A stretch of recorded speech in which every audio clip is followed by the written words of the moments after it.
សូមស្វាគមន៍មកកាន់រឿង Love Between Liners ក្តីស្រឡាញ់ក្នុងបន្ទប់ស្នេហាភាគទី4នៅក្នុងភាគនេះតួស្រីនាងកំពុងតែទទួលទូរស័ព្ទពីខាងនៃប្រវត្តិរូបនៃសម្ភារសូមឲ្យនាងផ្ញើអត្តសញ្ញាណប័ណ្ណឲ្យទៅគេផង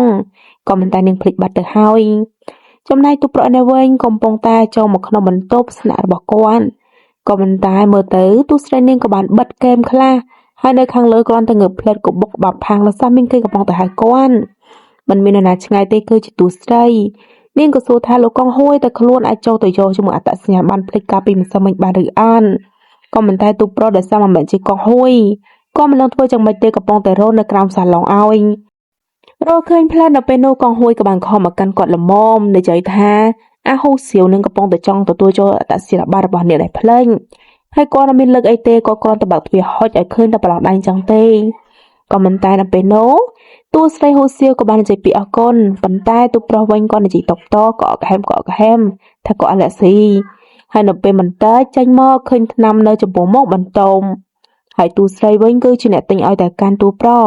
ហើយតួប្រុសវិញឆ្លៀតបាញ់លុយសមកកាន់តួស្រីទៀតណាក៏មិនតែជាករណីរបស់កងហួយ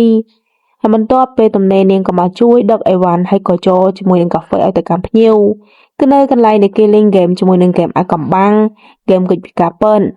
ដែលឃើញលោកកងហួយកំពុងទៅនៅទីនេះក៏ឆ្ងល់ថាតើគាត់មកលេងហ្គេមដែរឬយ៉ាងណាតួស្រីនេះឆ្ងល់ណាស់ព្រោះមិញនេះទើបតែឃើញនៅកន្លែងបន្ទប់ដែលជួលនាងនោះទេដូច្នេះហើយនៅពេលនេះនាងមើលទាំងផ្លាក់លេខទៅទៀតនាងក៏ប្រញាប់ចូលទៅខាងខ្នងយកកាហ្វេឲ្យទៅកាន់អ្នកកំង order រួចហើយក៏បានឆ្លៀតទៅសួរទៅកាន់បុគ្គលិកថាតើលោកជិះឡានដល់ទំនើបពណ៌ក្រហមមិញគាត់គឺជានរណាមិនក៏មកទីនេះខាងបុគ្គលិកក៏ប្រាប់ថាគាត់គឺជាថៅកែរបស់ពួកយើងគាត់នៅទីនេះហើយទូស្រីនេះក៏ចាប់ផ្ដើមឆ្ងល់ណាតែមាននៅទីនេះនៅហើយក៏ទៅជួលឲ្យនាងធ្វើអីនាងក៏ថាប្រហែលជាឈិនសៀវជីដែលជាតួអង្គនៅក្នុងហ្គេម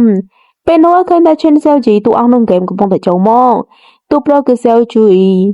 ហើយដល់ពេលនឹងហើយឃើញបន្ទប់របស់នាងបើកដូច្នេះអ្នកដែលជួបប្រកបគឺជាតួប្រុសនឹងចាប់ផ្ដើមដឹងហើយក៏សង្ស័យតែមិនទាន់ច្បាស់នោះចិនហើយក៏នៅតែកេងគិតទៀនតាមមើលទៅការនិយាយរបស់កងហួយដាក់តែអំពះការត្រចៀកកាលពីថ្ងៃមិញក៏មិនតែយ៉ាងណាទូប្រុសធ្លាប់និយាយជាមួយនឹងគាត់ពាក្យប្លែកដូចជាកញ្ជ្រងនៅតែឈ្នះជាមួយនឹងអាណាអញ្ចឹងដូច្នេះហើយនាងកេងមិនលក់បក់មិនហើយតតែសោះហើយនាងងើបឡើងប្រកាសណាស់នាងនឹងស្វែងរកការពិតឲ្យឃើញព្រោះថាអ្នកជួបផ្ទះរបស់នាងខ្លាចថាមានបញ្ហាណាបើសិនជាមិនមានមនុស្សពិតប្រាកដដូច្នេះនាងក៏ប្រឡំឡាចូលជាមួយនឹងរបស់មួយចំនួនដើម្បីមកបន្ទប់នៅបន្ទប់ស្នាក់របស់នាងតែទូប្រុសជួលនឹងមិនដឹងទៅណាទៅលិចទេនៅគាត់បកមកចូលខាងក្នុងវិញរបូតទាំងស្បែកជើងមកខាងទៀតដល់នឹងទូស្រីនាងក៏បានឆ្លៀតរកស្បែកជើងឲ្យនាងក៏សួរថាលោកកងហួយតែខ្ញុំមកចូលទៅខាងក្នុងបានឬអត់វាគឺជាទូហើយនឹងក្រែដែលលោករអ៊ូថាវិចាតែទូប្រុសវិញបញ្ញាប់បិទកុំព្យូទ័រផងឲ្យផងហើយទូស្រីនាងក៏តែពេលនិយាយថាខ្លួននឹងសំចូលព្រោះខ្លួនខ្លាចថាមានបញ្ហាតែទូប្រុសវិញធ្វើក៏ងក់ទប់មាត់ផងនិយាយផងថាខ្លួនអត់ទំនេរទេតែទូស្រីថានេះទៅអត់បានទេខ្លាចថាជាងតឡើងខូចអីចឹងទៅចំណែកទូប្រុសវិញក៏បានខកប្រតិកម្មកងហួយថាពេលណាឯងមកនាងនឹងចូលឥឡូវហើយពេលនោះទូស្រីក៏ទទួលទូរស័ព្ទពីកងហួយថាចាក់ចេញទៅសិនទៅគាត់មានការរវល់បន្តិចផ្លាស់សម្លឹងពេកអាណាទូស្រីនាងក៏សម្រេចចិត្តដើរចាក់ចេញទាំងសោយនិងអស់សំណោចក៏មិនតែទូប្រុសវិញក៏អើតមើលតែទូស្រីទៅណាឆ្ងាយដែរចាំមើលសិនតែឃើញកងហួយទៅចូលទេចូលបន្ទប់ខុសទៀតហើយខប្រាប់ទៅកាន់ទូប្រុសថាក៏ចូលបន្ទប់ខុសហើយសំទោសអាសម្លាញ់បន្ទប់នឹងជាប់ឯងនឹងឯងដូច្នេះគ្មានជំរឿអ្វីទេក្រៅពីទូប្រុសឲ្យកងហួយផ្លោះមកតាមមាត់បង្អួយមកខាងទៀតដើម្បីចូលមកបដូរគ្នាពេលដែលចូលមកដល់ខាងក្នុងប្រាប់ថាកុំឲ្យសោះណាកុំឲ្យនាងដឹងថាខ្ញុំនៅទីនេះឯងបដូរសម្លៀកពាក់គេងគាត់លោតរត់ឡើងលើហើយនៅពេលនេះកងហួយក៏បើកទ្វារមកដើម្បីទទួលទូស្រីតែទូស្រីតានាងសុំពិនិត្យបន្តិចពិនិត្យនៅកន្លែងនាងក្រែកថាជួលទៅអត់សមរម្យអត់ទំនងដូច្នេះហើយមានចម្រៅអីកងហួយក៏បានឲ្យទូស្រីចូលខាងក្នុងមិនតែមុនគេបង្អស់គឺទូស្រីនាងកំពុងតែយកមួយជើងមួយចំហៀងទៀតដោយនៅពេលកងហួយក៏មិនសួរសំបីមួយម៉ាត់នៅពេលស្បែកជើងរបស់មួយខាងម្លងពេលដែលជានិយាយជាមួយនឹងកងហួយទូស្រីជ្រៀតចូលបន្ទប់ទឹកដើម្បីស្វែងរកក៏មិនតែពុំទាន់ឃើញថាទូប្រុសនៅទីនេះនៅឡើយបញ្ញាប់ឡើងទៅខាងលើទៀតនាងចង់ពិនិត្យទៅលើទូមួយទៀនទូប្រុសនៅវិញកំពុងតែលឺសំឡេងក៏ប្រញាប់ប្រញាល់ចូលដៃនៅទីងទូឲ្យបាត់ផ្ចិតកុំឲ្យគេបើកបានណាទូស្រីវិញរៀបនឹងបើកទៅហើយម៉ាក់របស់នាងក៏បើកខលមកកូនស្រីតើកូននៅទីណាថ្ងៃនេះជាថ្ងៃចុងសប្តាហ៍ចង់ឲ្យកូនស្រីទៅញ៉ាំអាហារជុំជាមួយនឹងម៉ាក់និងប៉ា និយាយចាប់ហើយនឹងលោកកងហួយនិយាយថាទូកានេះគាត់ឲ្យបើកទេជាឯកជនរបស់បរិះណាទូស្រីថានាងយល់អត់អីទេបន្តិចនាងចេញមកដល់ខាងក្រៅដើរចេញមកដល់សប្បាយរីករាយព្រោះពេលនេះដឹងច្បាស់ណាស់ថានោះគឺជាឈិនសៀវយីតួអង្គក្នុងហ្គេមនៅទីនេះបន្តិចនោះបរិះម្នាក់នេះមកនេះទ្វាររបស់គាត់មិនក៏ចំហអញ្ចឹងហើយបន្តិចទូប្រុសនៅវិញគាត់កំពុងតែសិនចង្កិនច្បាស់ណាស់ទូស្រីហាក់បីដូចក្មេងស្រីឆ្លាតចោះមកកងហួយនិយាយថានាងអត់ដឹងទេនាងអត់ដឹងទេនាងពិតជាឆោតណាតែទូប្រុសវិញមិនគិតដូចកងហួយឡើយពួកយើងបែកកាហើយដេញឲ្យកងហួយត្រឡប់ចេញទៅឥឡូវនេះក៏មិនតែចេញផតទូប្រុសកំពុងតែញញឹមមើលរូបថតរបស់អាហ៊ូសៀវក៏មកពេលចប់ទូស្រីកំពុងតែមកដល់ផ្ទះឪពុកម្ដាយរបស់នាងក៏មិនតែនៅពេលនេះរៀបនឹងជួយអីប៉ាម៉ាន់ក៏ប្រាប់ថាមិនច្បាច់មកទេក៏គឺជាអ្នកចំអិនឲ្យកូនស្រីរបស់គាត់ញ៉ាំដោយខ្លួនឯងក៏មិនតែនៅពេលនោះទាំងប៉ាទាំងម៉ាក់សរសើរថាកូននៅពូកែធ្វើការងារណាលើកនេះឈប់សម្រាប់បានយូរថ្ងៃគួរតែអរគុណទៅកាន់លោកស៊ីជិះរួចហើយគាត់ក៏បានដើរចេញមកដោយយកជាមួយស្រាថ្លៃ2ដបប្រាប់ឲ្យទៅកាន់កូនស្រីយកទៅឲ្យថៅកែរបស់ខ្លួនទៅក៏មិនតែកូនស្រីវិញប្រាប់ថាម៉ាក់ស្រាមួយនេះវាថ្លៃណាស់គួរតែយកទុកសម្រាប់ខ្លួនឯងម៉ាក់ថាធម្មតាជាបុគ្គលិករបស់គេចូលចិត្តច្បាយនេះខ្លះក៏ល្អដែរពេលដែលម៉ាក់ដើរចេញបាត់ហូសៀវទូស្រីនាងក៏បានយកស្រាទាំង2ដបនោះចូលទៅលាក់នៅគៀនវាំងននបន្តិចរៀបនឹងញ៉ាំអាហារនាងក៏បានទទួលទូរស័ព្ទពីខាងក្រុមការងារដែលគេមើលប្រវត្តិរូបរបស់នាងអញ្ជើញនាងឲ្យទៅសម្ភាសន៍ដល់ក្រុមហ៊ុនជូលីងក៏មិនតែម៉ាក់ប៉ាវិញអត់ដឹងទាល់តែសោះថាកូនបានបាត់បង់ការងារឬក៏ឈប់ពីការងារចាស់ក៏អង្គុយញ៉ាំបណ្ដាឪពុកម្ដាយក៏យកច្រឡំថានាងកំពុងតែមានគូស្នេហ៍ទៅវិញចំណាក៏ដោយនៅពេលនេះម៉ាក់ក៏បានទៅសើទៅកាន់កូនស្រីថ្ងៃស្អែកកងហួយក៏បង្ខំប្រាប់ទៅកាន់ទូកប្រុសថាកញ្ញាហ៊ូសៀវកំពុងតែចង់បានជាមួយឯកសារខ្លះជួយយកឲ្យនាងបន្តិចនៅកន្លែងទូទឹកកកពេលលើកចោះមកទូប្រុសក៏បានស្វែងរកឃើញឯកសារមួយវាទាក់ទងនឹងការ design ដូចជាផ្នែកស្ថាបត្យករ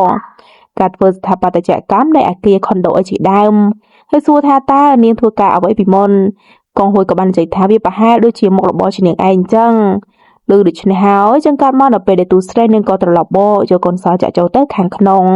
ងនាងយកឯកសារតែប្រមាណតែប៉ុណ្ណោះដូច្នេះហើយនាងក៏ប្រញាប់ត្រឡប់ចេញទៅដើម្បីទៅសម្ភារក៏មិនតែទូប្រុសវិញក៏កំពុងទៅដើរជុំវិញនៅផ្ទះជួល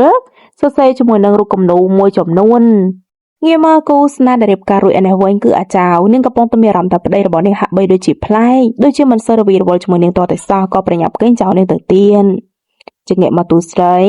ីពេលនេះនាងកំពុងតែធ្វើដំណើរដើម្បីតែមកសម្ភារក៏ได้ចាប់ត្រាក់ឃើញហាងសិភៅមួយកន្លែងនាងកំពុងតែសម្លឹងមើលវាគឺជាកន្លែងដែលនាងចូលចិត្តអានសិភៅបំផុតក្នុងផ្នែករចនាកាលពីនាងនៅសិក្សាប៉ុន្តែក៏បានទទួលទូរស័ព្ទពីម៉ាក់ប៉ារបស់ឯងកំពុងចូលមន្ទីរពេទ្យពេលនោះគឺជាពេលមួយដែលនាងលះបង់ការរៀនរចនាបន្ថែមពេលនោះនៅពេលបច្ចុប្បន្ននាងកំពុងតែចូលទៅក្រុមហ៊ុនដើម្បីសម្ភារគេសួរនាងថាធ្លាប់ចូលមហាវិទ្យាល័យធ្លាប់ធ្វើជាជំនួយការក្រុមហ៊ុនមួយកន្លែងរយៈពេល3ឆ្នាំប៉ុណ្ណោះមិនចាំបាច់ទេមិនចាំបាច់លើកគម្រោងមកឡើយអ្នកអត់ចង់មើលនៅទីនេះមិនសំដៅលើសមត្ថភាពទេនិយាយត្រង់តែម្ដងគេសំដៅលើនៃខ្សែចូលតែម្ដងទូស្រីក៏បានសួរថាទោះបីជាឲ្យនាងចូលធ្វើជាស្ថាបត្យករនាងគ្រាន់តែប្រាក់ខែទាបក៏នឹងចូលព្រមដែរក្នុងដំណាក់កាលដំបូងតែគេនៅតែមិនចូលព្រមបែរជានិយាយពុះពាក្យមើងងាយទៅកាន់នាងជាច្រើនដល់នៅពេលនេះទូស្រីហាក់បីជាអស់សង្ឃឹមយ៉ាងខ្លាំងអំឡុងពេលនាងដើរចេញមកសូម្បីឲ្យចូលចន្ទជនក៏មិនដឹងតែខ្លួនឯងកំពុងចូលជាមួយនឹងថៅកែក្រុមហ៊ុនជូលីងហើយយ៉ាងណាក៏ដោយអំឡុងពេលដែលនាងកំពុងតែឈរគេកំពុងតែសម្លឹងមើលទៅកាន់នាងហើយដោយថៅកែក្រុមហ៊ុនជូលីងដឹងថានាងគឺជាអ្នកដែលកំពុងតែដាក់ពាក្យចូលធ្វើជាស្ថាបត្យករនាងដែលចាក់ចេញទៅបានបើចន្ទដែលជាថៅកែក្រុមហ៊ុនជូលីងកំពុងតែមកជួយជាមួយលោកពូសៀដែលជាអ្នករៀបចំនឹងការប្រកួតជាមួយនឹងអ្នករចនានៃក្រុមហ៊ុនផ្សេងៗបើចិនក៏សួរថាលោកពូសៀក៏ថាក្រុមហ៊ុនជូលីងរបស់ខ្ញុំយ៉ាងណាដែរលោកពូសៀនឹងក៏កំពុងតែចាក់ខ្សែដោយសារតែគាត់នឹងគឺមានការចូលចិត្តទុកដាក់ចំពោះជូលីងជាងគាត់ណាច្បាស់ណាក្រុមហ៊ុនជូលីងនឹងឈ្នះរចកម្មមកនៅពេលដែលទូប្រអណែព្រៀបនឹងចូលបន្ទប់គេហាមឃាត់មិនឲ្យចូលមិនដែលឃើញមកនៅទីនេះតតែសោះជាចោលទៅដឹងព្រមអ្នកទៀតវាចំហចោលប្រហែលជានឹងហើយក៏មិនតែឯងឲ្យយើងមើលតែឯងកំពុងតែចូលអ្វីទូប្រថារឿងអីដែលគាត់ត្រូវឲ្យនោះពេលនោះទូស្រីក៏វាយមួយក៏បុផាំងតើមានរឿងអីហេតុអ្វីបានចូលចិត្តរករឿងអ្នកដទៃជាពិសេសនៅចិត្តខាងដែលជួនៅជាមួយតើផ្នែកមិនចេះមើលទេឬវាជាឲ្យសម្លឹងបែបផ្នែកទៅកាន់ទូប្របញ្ជាក់ថាចង់ឲ្យគាត់បង្ហាញពីអ្វីដែលគាត់បានធ្វើណាគ្រាន់តែគូគំនូខ្លះនៅជុំវិញនេះតែប៉ុណ្ណោះគេដើរចាក់ចេញទៅអស់ទូស្រីប្រញាប់ចូលទៅខាងក្នុងមើលជាមួយនឹងគំរូរបស់នាងគឺគំរូការធ្វើស្ថាបត្យកររបស់នាងទូប្រថាតោះនិយាយគ្នាបន្តិចតទៅពេលមកដល់នៅខាងមុខនៃកន្លែងគេកំពុងតែអង្គុយមើលទេសភាពតែនៅពេលនោះទូស្រីក៏បានសួរចុះហេតុអ្វីបានជាចូលជួបផ្ទះរបស់នាងមិនបង្ហាញអត្តសញ្ញាណពិន ទំនាក់ទំនងជាមួយអ្នកជិតខាងក៏ចាំបាច់ផងដែរទូប្រុសក៏បានប្រាប់ថាពិតណាស់ក៏គឺជាអ្នកជួលនៅកន្លែងរបស់ទូស្រីខ្ញុំនៅបង្កើតកិច្ចសន្យាថ្មីមួយសម្រាប់នាងក៏មិនតែរំពេចនោះខ្ញុំឆ្ងល់ថាតើនាងកំពុងតែមានរឿងអ្វីប្រាប់មកកាខ្ញុំមកក៏មិនថានាងគឺជាស្ថាបត្យករហើយក៏ជា design ខ្លួនឯងមែនទេវាពិតជាល្អណាស់ទូស្រីថាមិនក៏លោកដឹងវាពិតជាអស្ចារ្យក៏មិនតែខ្ញុំបានទៅសម្ភាសនៅក្រុមហ៊ុន Juling គេហាក់បីជាមិនឲ្យតម្លៃមកកាខ្ញុំទោះតែសោះនេះជារួចនាងរៀបងៀបចេញទៅទូប្រុសនឹងក៏បានក្រោកតែទូស្រីក៏បានសួរថាតើលោកមានឈ្មោះអ្វីទូប្រុសប្រាប់ថាគាត់ឈ្មោះថា Seo Chui ហើយ Chui នោះក៏បានន័យថាដូចព្រះអាទិត្យពន្លឺទូស្រីក៏ប្រាប់ថាវាគឺជាព្រះអាទិត្យឬក៏មនុស្សដ៏វែងអន្លាយដ៏ទន់ភ្លន់មួយដូច្នេះចឹងក៏មកដល់ពេលចុងនៅអំឡុងពេលនេះទូប្រុសកំពុងតែមើលជាមួយឯកសាររបស់ទូស្រីខ្លះការ design របស់នេះពិតជាស្រស់ស្អាតជាពិសេសនោះគឺមួយដែលទូប្រុសកំពុងតែអង្គុយមើលហើយក៏ញញឹមទូប្រុសនឹងក៏សម្រេចចិត្តខលទៅកម្មមនុស្សរបស់គាត់នៅក្រុមហ៊ុន design ផ្នែកស្ថាបត្យកម្មដូចគ្នាហើយទូស្រីនៅវិញនាងកំពុងតែអង្គុយសុកក៏ស្ដាប់ម៉ាក់របស់អ្នកឆាតមកមិនក៏អត់ចូលស្រះមកអញ្ចឹងទូស្រីក៏ប្រញាប់ជិះឡានដើម្បីទៅរកប៉ានឹងម៉ាក់ក៏មិនតែប៉ានឹងម៉ាក់គាត់កំពុងតែមកកន្លែងផ្ទះជួចាស់របស់ទូស្រីណូចូលមកនៅទូស្រីឲ្យអ្នកចង់ចូលសោះតែម៉ាក់ថាមិនក៏មិនចូលហើយទូស្រីនឹងក៏បញ្ញាប់បើកសោចូលទៅខាងក្នុងអរគុណណាស់ពេលនឹងចាប់ប៉ុណ្ណឹងក៏ប្រងចាំទៅដល់ពេលបន្តទាំងអស់គ្នា